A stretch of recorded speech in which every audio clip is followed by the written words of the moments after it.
नमस्ते दोस्तों, आज हम करवा चौथ की कथा सुनते हैं। एक साहूकार के 7 लड़के और एक लड़की थी। सेठानी ने सहित उनकी बहुएं और बेटी ने करवा चौथ का व्रत रखा था। रात्रि को साहूकार के लड़के भोजन करने लगे तो उन्होंने अपनी बहन से भोजन के लिए कहा। इस पर बहन ने बताया कि आज उसका व्रत है और वह खाना चंद्रमा को अर्घ्य देकर ही खा सकती है। सबसे छोटे भाई को अपनी बहन की हालत देखी नहीं जाती और वह दूर पेड़ पर एक दीपक जलाकर चलने की ओट से रख देता है, जो ऐसा प्रतीत होता है जैसे चतुर्थी का चांद हो।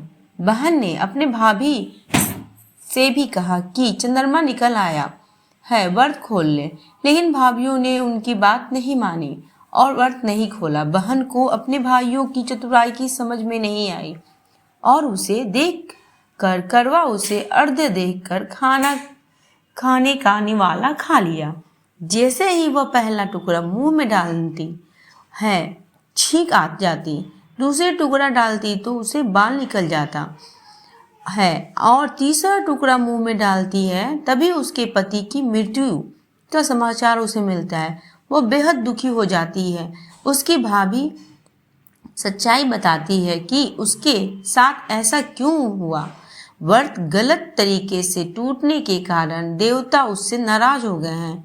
इस पर करवा निश्चित करती है कि वह अपने पति का अंतिम संस्कार नहीं करेगी और अपने अस्तित्व से उन्हें पुनर्जीवन दिलाकर रहेगी।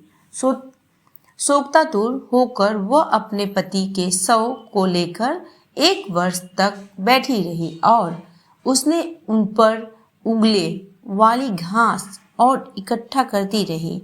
उससे पूरे साल की चतुर्थी को व्रत किया और अगले साल कार्तिक कृष्ण चतुर्थी फिर से आने पर उसने पूरे विधि विधान से करवा चौथ व्रत किया। शाम को सुहागिनियों से अनुरोध करती है कि यम सुई ले लो, पिया सुई दे दो, मुझे भी अपनी जैसी सुहागिन बना दो, जिसके फलस्वरूप करवा माता और गणेश जी के आशीर्वाद से उसका पति पुनः जीवित हो गया।